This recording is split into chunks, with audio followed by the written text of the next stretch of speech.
parti, bonjour à tous, très heureux de tous vous recevoir, nouvelle vidéo.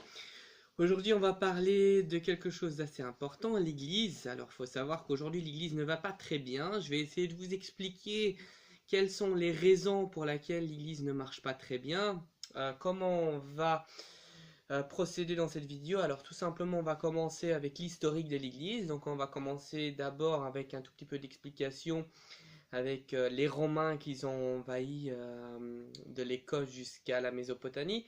Puis on va vous parler un tout petit peu comment l'Église elle a évolué. On vous expliquera par après un tout petit peu le dogme du Moyen Âge, la Renaissance, siècle de lumière et puis aujourd'hui. Après cela, on va passer une petite explication sur pourquoi l'Église va si mal. On va aussi faire une petite parallèle avec le Vatican II. Et puis si, pourquoi pas, on pourra terminer avec un petit exemple sur les problèmes financiers aussi que le Vatican a eu. Alors c'est parti, petite vidéo sur l'église. Première chose, il faut savoir qu'on va commencer dans l'époque des Romains. Il faut savoir que les Romains, comme je vous ai dit, ont envahi de l'Irak jusqu'à fin fond d'Écosse. Et donc du coup, qu'est-ce qui s'est passé? Ils gagnent un grand empire et ça s'appelle l'Empire romain. Bon, il faut savoir que dans l'Empire romain, ils avaient un culte assez curieux. C'était quoi leur culte en fait? Tout simplement, euh, peu importe la divinité, pouvait faire partie de leur divinité. C'est-à-dire que par exemple, si vous avez un dieu que vous vénérez en Égypte et qui s'appelle le dieu Isis, bah, on pouvait vénérer ce dieu-là. Tout allait bien, donc vous pouvez vous imaginer, chacun avait sa place dans l'Empire romain. Le seul problème, c'est que quand les Romains ont rencontré les Juifs, il faut savoir que les Juifs sont monothéistes, ne croient pas dans des statues, ils croient dans une divinité qui n'est pas, qui est pas en forme de statue, etc. Et déjà, la grande différence entre les Romains et les Juifs, c'est que les Juifs ne sacrifient pas et les Romains sacrifient. Donc du coup, ça pose quelques petits problèmes. Et deuxième chose, il faut savoir que les Romains avaient un autre culte qu'on appelait le culte de l'empereur. C'est quoi le culte de l'empereur? Donc on vénérait l'empereur. On pouvait vénérer n'importe quel dieu, mais l'empereur était au-dessus de tout. Donc les Romains, qu'est-ce qui se passe? Ils vont arriver chez les Juifs, quelque part là-bas dans le Proche-Orient. Et donc du coup ça commence, il y a les problèmes. Ah ben, les Juifs ne veulent pas se soumettre à les Romains, donc c'est la catastrophe, hein, faut s'imaginer. Et donc les Romains, qu'est-ce qu'ils font? Bon, parfois il y a de la provoque, donc le Romain il rentre avec sa cavalerie, rentre une fois dans un temple, il y a un petit massacre, après les Juifs ne sont pas contents, ils remassacrent, donc c'est un massacre sans fin, hein. Donc parfois on provoque vraiment, vous connaissez tous l'emblème des Romains, c'est l'aigle. Donc parfois on met un petit aigle devant le temple, de nouveau les Juifs ils repartent en cacahuète, donc c'est de nouveau la meurtre, et c'était massacre sur massacre sur massacre. Et dans cette tendance politique, on a quelqu'un qui va descendre sur la terre que vous connaissez tous. Eh ben oui, c'est la personne qu'on attendait qui s'appelait donc le Messie. Donc tout le monde attendait le Messie avec grande impatience. Alors le Messie, qui est bien sûr le Christ, il faut savoir qu'avant qu'il y avait le Messie, il y avait déjà plusieurs prétendants qui croyaient qu'ils étaient le Messie. Donc du coup, comment ça se passait? Ben, t'avais une personne qui était née sous telle lune, donc du coup, on croyait que c'était le Messie. Bah, bien sûr, les Romains, dès qu'ils entendaient ça, massacre. Je suis né sur telle date, je fais partie de cette famille, je suis tel. Donc qu'est-ce qui se passait? C'était toujours massacre, massacre, massacre. Et tout d'un coup, dans cette tendance politique, on a le vrai Messie donc qui descend sur terre. Donc il vient, hein, le Messie, qu'on appelle le Christ. Et donc là, vous savez, le Christ, il va faire des miracles, il va faire plusieurs choses, etc. Et là, il y a un très grand problème parce que le Christ dit qu'il fait partie des rois de David, de la maison de David. Alors, il y a un problème. Il faut savoir qu'il y a chez les Juifs deux maisons. Il faut savoir que les Juifs attendaient un Messie, mais leur Messie, c'est un, comment vous dire, un roi politique. D'accord? Le problème, c'est que, est-ce que Jésus est vraiment un roi politique, ou est-ce que c'est plutôt un maître spirituel? Il y avait deux tendances. Il faut savoir, il y avait la maison de... donc la maison, on va pas dire la maison, on va dire les rois de Juda. Alors les rois de Juda, c'est qui?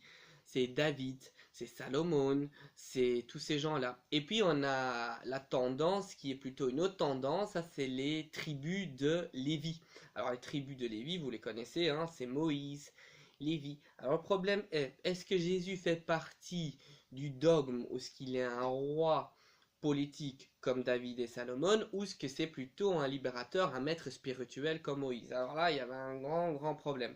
Le problème est que à ce moment-là, les grands prêtres juifs étaient, on va dire, pas corrompus, mais ils étaient avec les Romains. Ils voulaient pas trop que ça allait mal. Donc si c'est un maître spirituel, il va mettre le désordre, ça c'est sûr et certain. Et si c'est un roi, il va mettre le désordre aussi. Donc peu importe qu'est-ce qui se passe, c'est le désordre. Donc qu'est-ce qu'on va faire avec ce personnage-là? On va le crucifier, vous le savez, il va mourir, il y aura la résurrection, etc. Mais ça, je le raconterai dans une autre vidéo. Donc du coup, le gars, il va mourir. Et donc du coup, qu'est-ce qui va se passer? Il avait des disciples qu'on appelle les apôtres. Les apôtres, bon, ils vont être un peu tristes, mais à un moment, ils vont quand même se ressaisir. Ils vont se dire, bon, il faut quand même qu'on fasse quelque chose, parce qu'on va pas rester sur notre faim comme ça. Et donc, ils vont faire un peu le christianisme un peu partout. Donc du coup, il y aura le christianisme partout avec le fameux personnage que vous connaissez tous, c'est Saint-Pierre, etc. et Saint-Paul et tout. Et donc du coup, il faut savoir que une fois que le Christ va mourir, il y aura trois tendances. C'est ça que les gens oublient parfois de temps en temps. Il y aura la tendance christique, ça veut dire c'est les gens qui suivent le Christ, voilà, au carré, etc. Il y aura la tendance hellénistique, c'est la tendance plutôt grecque, donc le gnostique. Eux, ils sont un peu dans la croyance, ils croient bien sûr dans le dogme de Jésus, mais ils vont un peu plus loin que cela. Et on a une troisième tendance qui est la tendance judo-chrétienne. Donc ça, c'est des gens qui vont croire dans le dogme du Christ, mais restent toujours dans la tendance, comme les juifs, mangent le karcher et tous ces trucs-là, donc suivent encore les rituels juifs. Alors donc du coup, qu'est-ce qui va se passer? Ces trois mouvements vont bien sûr se friter, hein, et ça sera la bagarre, même que vous connaissez peut-être le premier martyr au monde, que vous connaissez qui s'appelle Saint Étienne. Alors qu'est-ce que c'est un martyr? C'est quelqu'un qui meurt pour la foi, et Saint Étienne était un hellénistique, et on pourrait dire que Saint Paul qui va le lapider, hein, il va se faire tuer par des pierres, était un juif, donc c'était un peu la guerre entre les christiques, les judo-chrétiens, les hellénistiques et tout. Et des trois, qui va l'emporter, curieusement, tout curieusement, c'est la tendance grecque, donc la tendance hellénistique va en fait remporter la tendance du christianisme. Donc on va avoir un peu une tendance un peu plutôt grecque. Et le personnage le plus connu qui a envahi quand même pas mal de choses dans le monde, c'est Saint Paul. Je ne sais pas si vous connaissez Saint Paul avec la fameuse histoire du chemin de Damas, où ce que à un moment Saint Paul va à Damas et donc du coup il est au cheval et puis tout d'un coup il y en a Jésus qui lui dit bon, il tombe de son cheval et puis il y a Jésus qui lui dit pourquoi tu me persécutes, et puis là à un moment il se lève, il est aveugle pendant 3 jours. Bon, tout est très symbolique, hein. Il est aveugle pendant 3 jours puis il s'y remet et puis il va christianiser, il va évangéliser pas mal de côtés. Il va être souvent en Turquie, en Grèce, etc. Donc il y a une curiosité chez Saint Paul, c'est qu'il parlait grec. Je sais pas si vous imaginez un juif qui parle grec, c'est assez curieux. Bon, parfois quand il est dans un pays ou quoi que ce soit et quand euh, il veut évangéliser le pays ou évangéliser le lieu où il va, c'est la catastrophe, hein. Parfois il se fait persécuter par des païens, etc. Donc du coup, mais il va quand même avoir un très grand travail, et Saint Paul, donc, il parle grec. Donc qu'est-ce qui se passe entre tout ce temps-là? On a tous les apôtres qui vont un peu partout, qui vont christianiser. Et donc du coup, il se passe quelque chose d'assez curieux, tout le monde commence à devenir chrétien, et même les légions romains, ils commencent à être chrétiens, mais c'est un grand problème, parce qu'il faut savoir, dans le dogme du christianisme, on ne peut pas tuer, et donc si on est soldat, on ne peut pas tuer, c'était la catastrophe, donc ça commençait à être un peu relou. Donc les gens qui devenaient chrétiens dans les légions romains, il fallait qu'ils avaient les boucliers, parce qu'ils pouvaient plus aller aux batailles, parce qu'ils voulaient plus tuer, les pauvres. Donc du coup, qu'est-ce qu'on fait? On va commencer à les persécuter parce qu'il y en a beaucoup trop. On les jette dans les arènes. Quand on les jette dans les arènes, on voit que ces gens sont extraordinaires et formidables parce que quand on jette des lions sur eux, ils n'ont pas peur de mourir. Ils chantent les cantiques des cantiques. Ils n'ont pas peur. Ils n'ont peur de rien du tout. Donc on voit que ça part en débandade. Et au plus qu'on les persécute, au plus que la foi monte. Et donc, du coup, qu'est-ce qui se passe? À un moment, il faut trouver une solution parce qu'un troisième du peuple est devenu chrétien. Et donc, on a un empereur que peut-être vous connaissez tous qui s'appelle Constantin. Et lui, il voit que si on commence à tous les persécuter, ben, on perd un troisième du peuple. Et là, ça va être la débandade complète. Donc, qu'est-ce qu'il va faire? Il va dire, ok, moi, je veux bien accepter ces chrétiens. Donc, du coup, pourquoi pas? Il va tous les accepter. Tous les accepter, vous comprenez, hein, bien sûr, pour politiser. Entre parenthèses, sa mère était Hélène qui était catholique, donc du coup, peut-être il y avait une influence de sa mère sur Constantin, et donc il va réunir tous les évêques et tout, il va essayer de vouloir comprendre le christianisme, mais il va comprendre quelque chose, il va dire, bah, elle est bien cette religion et tout, mais finalement il y a trop de tendances, comme je vous ai dit, il y avait une tendance grecque, il y avait une tendance judo-chrétienne, il y avait une tendance chrétienne, et donc il va faire un concile, peut-être un concile que la plupart de vous peut-être vous connaissez, c'est le concile de Nicée qui était en 325. Donc qu'est-ce qu'il va faire? Il va prendre tous les cardinaux un peu et tous les gens religieux, il va tous les mettre ensemble, il va dire écoute, moi je veux plus une tendance judo-chrétienne, je veux plus une tendance christique, je veux pas une tendance hellénistique, moi je veux une tendance ensemble, une seule tendance. Et c'est de là qu'on va canoniser 4 évangiles. Et c'est de là qu'on va choisir par exemple la date de naissance de Jésus-Christ qui est le 25 décembre. Et c'est de là qu'on va mettre tout dans une façon de penser, hein, parce que vous savez, il y a 4 évangiles, mais il y a aussi des autres textes, des apocryphes, alors on a l'apocryphe de Marie-Magdalène, on a des autres textes qui sont aussi importants que les 4 textes évangélisés. Parfois, vous trouvez des textes apocryphes représentés sur les cathédrales, parce qu'il faut savoir que dans le Moyen-Âge, parfois on se posait des questions, on se disait, bon, on a un peu d'histoire sur la Vierge, mais qui est la maman de la Vierge? Et là, il faudrait plutôt rechercher dans les apocryphes qui ne sont pas canonisés. Alors, en 325, on a le concile de Nicée, avec, comme je vous ai dit, Constantin, et juste un peu après, en 380, on va avoir la tendance, pas la tendance, on va avoir un grand empereur qui s'appelle Théodose. Alors lui, complètement différent que Constantin, il ne veut plus tolérer la religion catholique, il va l'obliger. Donc du coup tout va changer. On n'a plus le tendance de faire, on n'a plus le droit de faire des fêtes païennes. On va persécuter maintenant les païens et donc toute la tendance va changer. Vous voyez que c'est assez curieux. Donc les Romains qui vont persécuter les catholiques vont par après changer leur propre tendance et c'est eux-mêmes qui vont obliger de devenir catholiques. Donc en 380, qui est une date vraiment très 380-381, il y a Théodose donc qui va obliger tout cela. C'est pas fini. Au 5e siècle, alors il faut savoir que l'Empire romain avait déjà pris, comme je vous ai dit, hein, ils sont partis de l'Écosse jusqu'à la Mésopotamie. Et là, on est dans une invasion des barbares, mais de partout. Donc ça vient de partout. On a les Vandales, on a les Ostrogoths, on a les Visigoths, on a les Francs, on a plusieurs personnes qui viennent un peu de partout. Et donc l'Empire romain n'arrive plus à se protéger eux-mêmes parce que eux aussi financièrement ça marche plus très bien, il y a plein de petites failles politiques, ça prend plus. Et donc du coup qu'est-ce qui va se passer? On aura les Francs, je sais pas si vous avez déjà entendu des Francs. Les Francs sont en fait les personnes qui viennent du nord, qui viennent de la Belgique, hein, vous voyez la Belgique, en fait ils viennent de l'Allemagne. Parce que France, ça vient de Franken, et Franken, ça veut dire des gens courageux.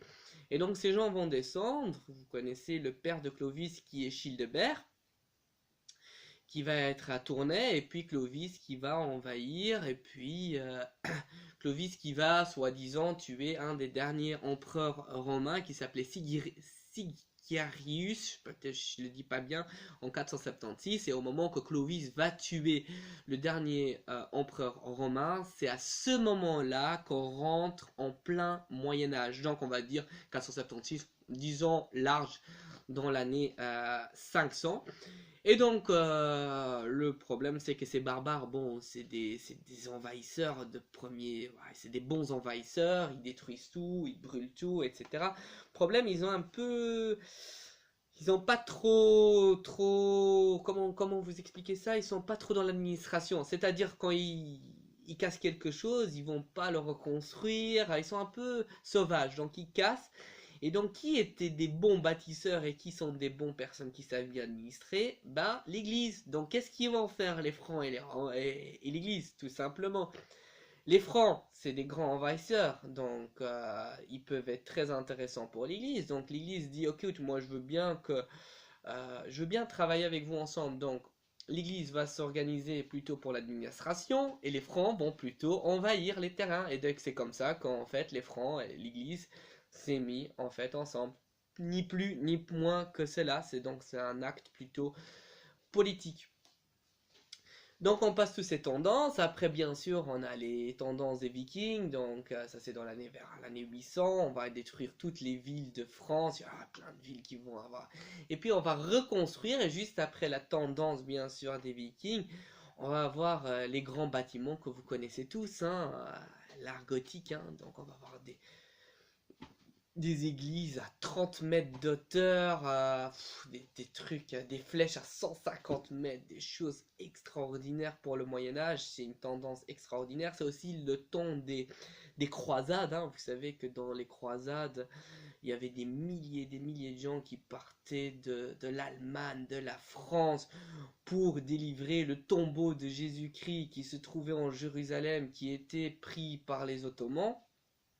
Et donc tous ces gens allaient croisade après croisade, c'était l'âge de le pèlerinage, c'était aussi l'âge de... Il faut savoir que si on va en croisade, il faut que par exemple vous mangez, vous allez boire, vous tombez parfois malade, puisque vous tombez dans des malades, dans des lieux que vous ne connaissez pas, la maladie était très répandue à cette époque-là, donc on construisait vraiment dans le chemin du pèlerinage des milliers d'églises pour que les gens pouvaient manger, boire. Les Templiers avaient une idée extraordinaire. Alors ces gens-là, les Templiers, c'était des moines soldats. Donc eux, qu'est-ce qu'ils faisaient? Ils protégeaient, on va dire, ils protégeaient les pèlerins, qu'ils allaient bien sûr de la France ou de l'Allemagne ou de peu importe, jusqu'à Jérusalem. Leur premier rôle, c'était de les protéger. Et deuxième rôle, ils avaient des banques. Donc du coup, ouais, vous pouvez vous imaginer, si vous partez de je sais pas où jusqu'à Jérusalem, et vous avez, je sais pas, plein d'argent sur vous, c'est bien de les placer en banque. Donc qu'est-ce qu'on faisait? On les plaçait en banque, on marchait un peu plus loin, et donc il y avait une autre banque des Templiers, et là vous pouvez de nouveau récupérer votre argent. Donc c'était un peu on va dire les premiers banquiers du monde qu'on a connus. Et donc ces gens-là, vous pouvez vous imaginer, ils sont devenus tellement puissants. Et à un moment, qu'est-ce qui s'est passé? Ils sont devenus tellement puissants, même plus puissants que le roi, qui avait un roi qui s'appelait Philippe le Bel. Vous pouvez vous imaginer, il était un peu jaloux. Et il voulait même faire partie de l'ordre des Templiers. Mais le problème, c'est qu'avec l'ordre des Templiers, rien à voir avec le statut. Donc du coup, ils l'ont refusé. Et je crois qu'il l'a un tout petit peu mal vécu. Et donc du coup, qu'est-ce qui se passe? C'est que Philippe le Bel va dire que voilà, c'est des gens mal. Et donc il va lancer une procédure contre eux et ils vont tous être arrêtés vendredi 13 en l'année 13009. Donc c'est de là que vient en fait l'histoire vendredi 13. Parce qu'on a tous arrêté les Templiers à la même heure, au même jour, un vendredi 13. Alors c'est quelque chose d'extraordinaire, hein, pour cette époque-là, ça devait être quelque chose d'assez fascinant. Et donc du coup, je ne veux pas faire l'histoire des Templiers parce que ça va durer un peu trop longtemps. On va tous les arrêter, la plupart on va les brûler. Vous connaissez peut-être que sur l'île que vous connaissez au Vergalan, là juste en dessous du pont Neuf, vous avez une petite île où ce que le dernier maître des Templiers s'est fait brûler, qui s'appelait Jacques de Molay. Hein. Et donc qu'est-ce qui va se passer? Avant qu'il va être brûlé vif, il va dire vous allez tous être maudits. Qu'est-ce qui se passe? Le roi va mourir. Philippe le Bel va mourir, les 3 fils du roi vont mourir, et donc qu'est-ce qui se passe? Le roi Philippe le Bel, il avait fait marier une de ses filles avec un roi anglais, donc qu'est-ce qui va se passer? Vous pouvez vous tous vous imaginer, le prétendant du royaume de France, c'était un anglais, et donc on rentre en guerre des 100 ans avec les Anglais. Donc on rentre en 100 ans de la guerre, rien n'est construit, là c'est la catastrophe, c'est la débandade, tout le monde se bagarre. Bon, la guerre des 100 ans, c'est pas la deuxième guerre mondiale, hein, ça n'a rien à voir, hein, c'est un pillage, et puis on bagarre et tout, puis on rentre dans l'histoire de Jeanne d'Arc, que je vous raconterai aussi dans une autre vidéo. Jeanne d'Arc va délivrer les Français, après que Jeanne d'Arc va délivrer les Français, on va rentrer dans une nouvelle tendance, et cette tendance s'appelle la Renaissance. Alors quand vous écoutez bien le mot Renaissance, qu'est-ce que ça veut dire renaître? Mais renaître de quoi? De quoi on parle? Ah bah c'est tout simple. Renaître de l'empire des antiquités. Parce que si vous écoutez bien, vous avez l'empire romain, puis vous avez le Moyen Âge, entre les deux. Donc vous voyez que le Moyen Âge est vraiment un mot vraiment un peu... Ah, si vous y pensez, c'est pas très terrible hein, comme mot. Moyen Âge, on est entre les deux. On est à la fin de l'Empire romain, où ce que tout le monde crève, et on est dans la fin de la Renaissance. Donc on est vraiment entre les deux, et c'est un passage pas très important. Aujourd'hui, on donne beaucoup plus d'importance à la Renaissance au Moyen Âge qu'avant. La Renaissance, donc, on rentre de nouveau dans l'autre antiquité. On va de nouveau donner plus de goût aussi, parce qu'il faut savoir que moi, je dirais plutôt qu'au Moyen Âge, quand on construit de l'art, on n'est plus dans l'art, on est plutôt dans le symbolisme. Là, on va vraiment rentrer dans l'art où ce que l'humain est plus mis à l'avant que la divinité. Vous allez voir par exemple que à ce moment-là, c'est le moment qu'on va construire le Vatican dans la Renaissance, avec des chapelles mais extraordinaires comme la chapelle Sixtine, les décorations par des grandes personnes qui sont très connues comme Michelangelo, Leonardo da Vinci, vous avez Rembrandt et vous avez plusieurs des milliers de grands personnages qui font partie de la Renaissance. Mais est-ce que l'Église va si bien? Mais pas si bien, parce que grâce à ce modernisme, vous pouvez vous imaginer, il va y avoir une faille. Et c'est quoi la faille? Ben, les protestants. Hein. Faut savoir que les gens vont pas tous être d'accord avec l'Église catholique. Il y aura un certain mouvement que vous connaissez tous de Luther qui va interpréter le Bible à la vraie, parce qu'à ce moment-là, c'est aussi le moment de l'imprimerie, et quand il y a l'imprimerie, on peut lire, donc si on peut lire, on peut commencer à interpréter, et quand on interprète, il faut faire toujours attention, en sachant qu'avant, toutes les messes étaient en latin, et on pouvait rien interpréter, parce que rien n'était documenté ou quoi que ce soit, et là, on a les livres, on a le Bible même, donc, et là, les protestants se posent des questions, ben, le pape, montre-moi un verset, pourquoi il devrait avoir un pape?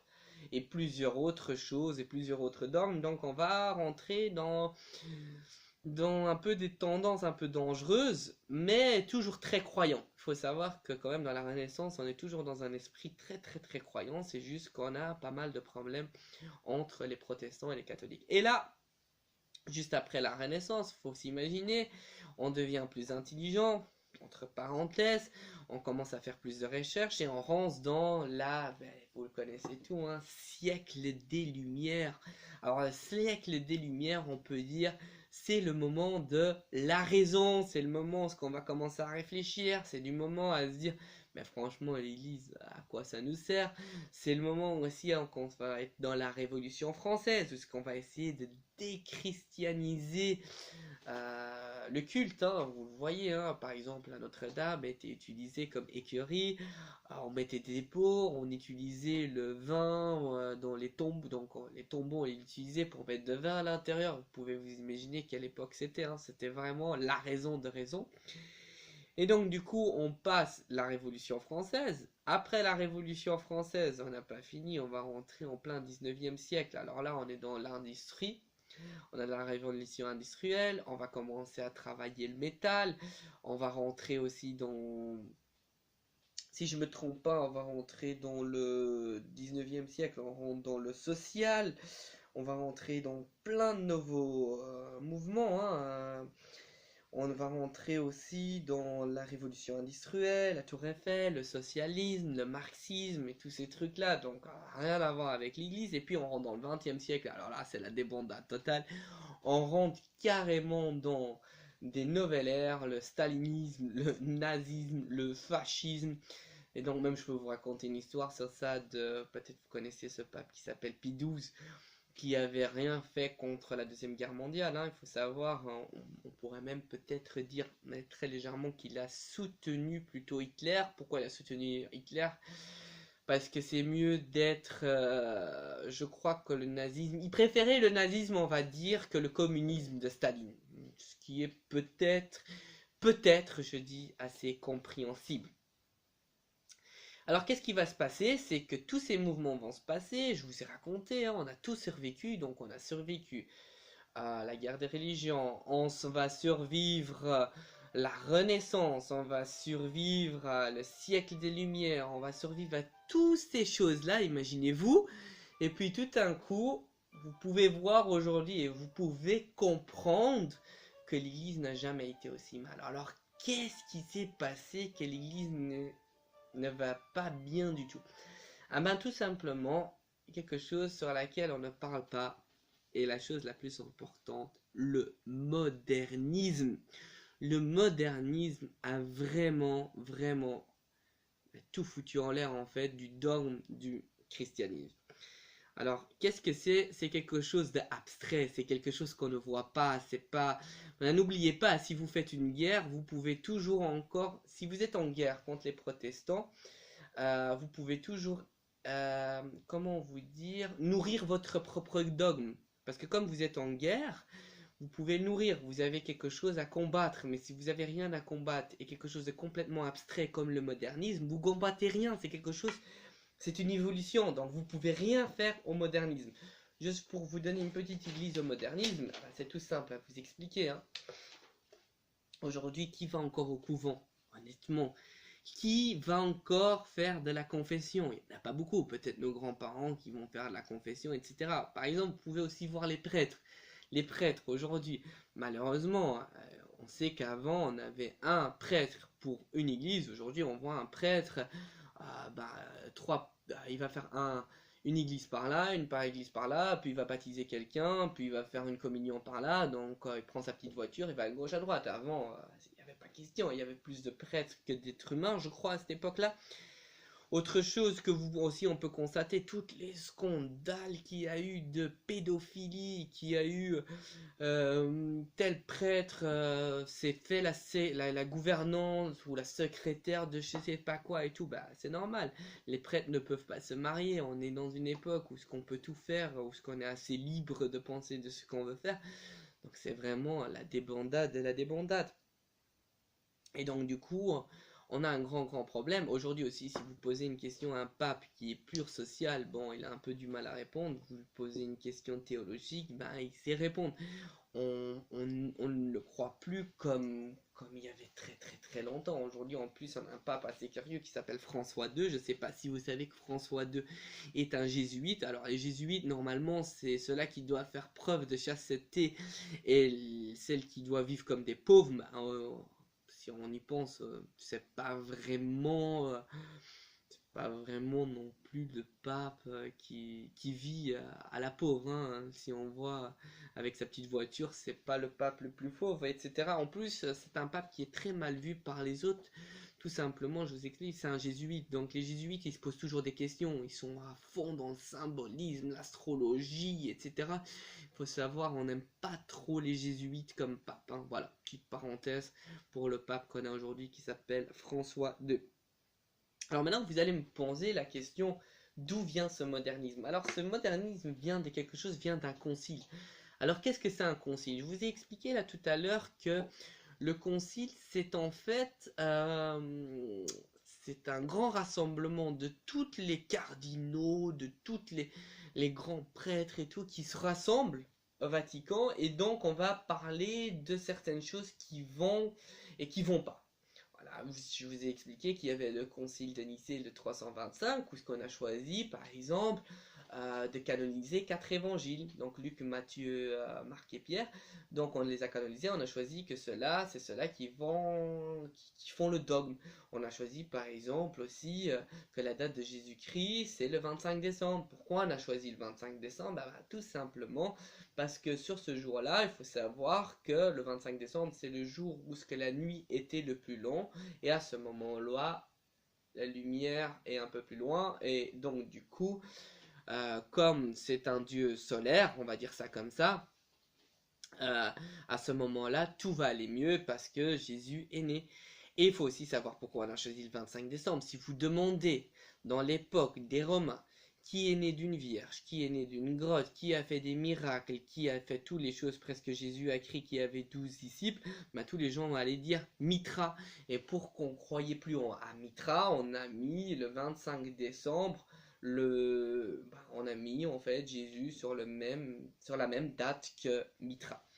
Bon, petite parenthèse. Donc il y avait un concile. Alors c'était le concile de Jean 23. Alors Jean 23, qu'est-ce qu'il est, il est venu sur ce concile et il a donc invité tous les cardinaux du monde entier. Et donc du coup il a dit c'est le moment qu'on devient plus moderne. Alors là, catastrophe, plus moderne.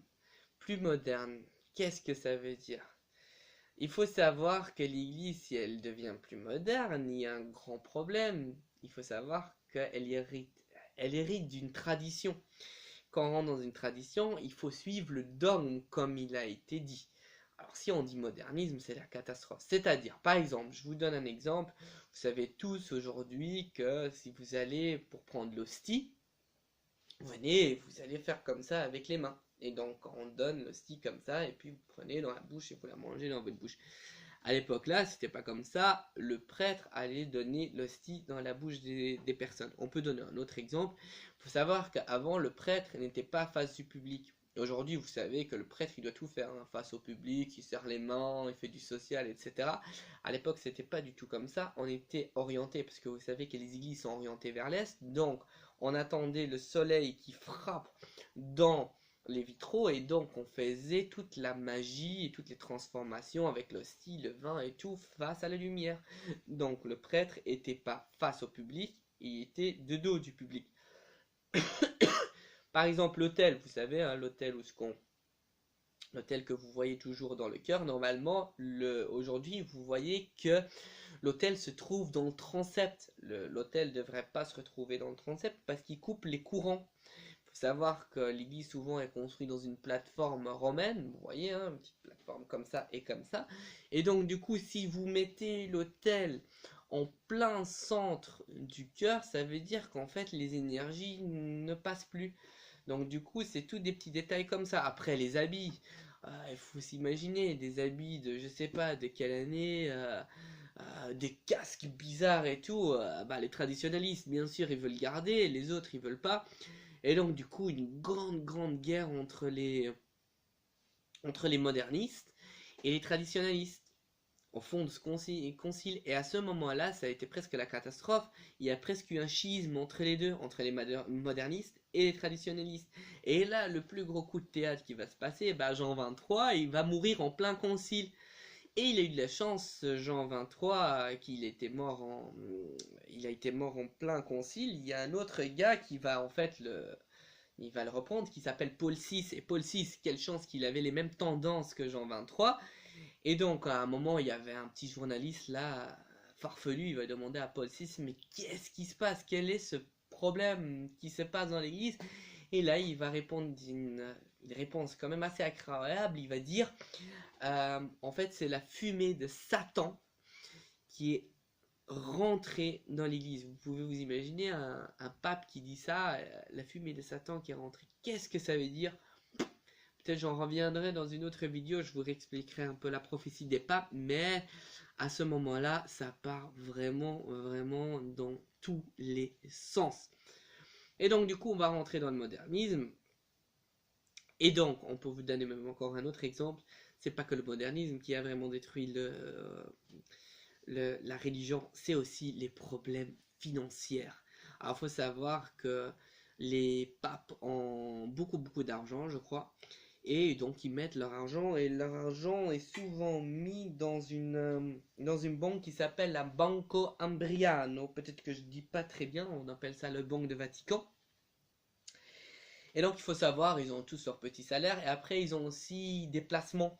Et les placements, donc pour gagner un peu plus d'argent, vous connaissez tous ça, hein.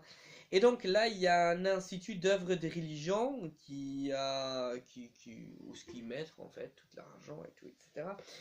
Et donc du coup, cet institut va se faire beaucoup d'argent. Et donc il va se passer un grand petit problème, on dit, dans le 19e siècle, si je ne me trompe pas, il va avoir révolution italienne.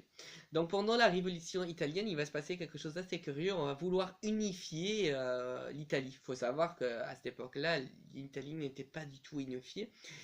Et donc du coup, il faut savoir que le pape avait plusieurs parts, donc il avait tout des petites parties qui appartenaient à lui, parce qu'il faut savoir que le pape c'est un État. C'est un État dans un État. Aujourd'hui, c'est un État qui se trouve en Italie et donc qui ne fait pas partie de l'Italie. Donc il a sa petite poste, il a sa petite banque, il a même le train, le pape, mais il l'utilise pas assez souvent. Mais donc il faut savoir que c'est un État dans un État, et même avant, il faut savoir que le pape, il allait en guerre, hein, c'était un pape qui se bagarrait, etc. Aujourd'hui, c'est plus le même cas. Hein. Je sais pas si François le deuxième va aller avec un cheval comme ça, ou dans un tank ou tout, que je crois pas qu'il va faire ça encore aujourd'hui. Mais donc, du coup, juste pour vous dire que c'est un État dans un État. Et si on unifie tout, il y a un grand problème. Donc du coup, à un moment, il y a la révolution italienne, le pape, ils se sont prisonnés, donc il s'est même emprisonné dans son propre État. Et donc du coup, à un moment, on a Mussolini, hein, vous connaissez tous, hein, le petit ami de Hitler, et donc Mussolini, il détestait le pape, hein, il détestait la religion, parce qu'on est dans la tendance du nazisme, ce que je vous ai raconté au tout début. Et donc du coup, ils vont essayer de chercher un compromis. Donc il va y avoir un compromis entre le pape et Mussolini. Alors quel est le pape? Quel est le compromis entre Mussolini et le pape? Tout simplement, Mussolini dit bon, on a unifié, et le pape il dit bah qu'est-ce qu'on fait avec tous les terrains qui sont à moi? Et le pape a dit, ben, on va tout unifier, mais chaque terre qui était à toi, ben, tu vas recevoir autant d'impôts pour chaque petite partie. Donc, bon, vous pouvez vous imaginer, c'était jackpot pour le pape. Le pape va gagner une somme colossale avec cette histoire-là. Et donc, du coup, qu'est-ce qui se passe? À un moment, la Banco comment elle s'appelle? La Banco Ambriano, elle va tomber faillite. Alors là, coup de théâtre, imaginez-vous la banque du Vatican qui tombe faillite. Et donc là, il faut s'imaginer, toutes les investigations, tout le monde va commencer à voir comment ça s'est passé et tout, etc. Et là, coup de théâtre encore plus, on découvre que dans cette banque, qui plaçait son argent? Eh ben, vous pouvez le deviner, la mafia. Donc la mafia mettait l'argent au même lieu que où ce que les papes mettaient l'argent, les conseillers et tout, et le grand chef, là, le grand patron du Banco Ambriano, il disait qu'il savait rien. Et on va même trouver encore pire que ça. Bon, pire que ça, c'est pas pire déjà, c'est déjà pas mal de trouver que la mafia avait la même banque que le Vatican, et c'était la banque aussi où qu'elle blanchissait son argent. Et deuxième chose, on va trouver quelque chose aussi d'assez incroyable.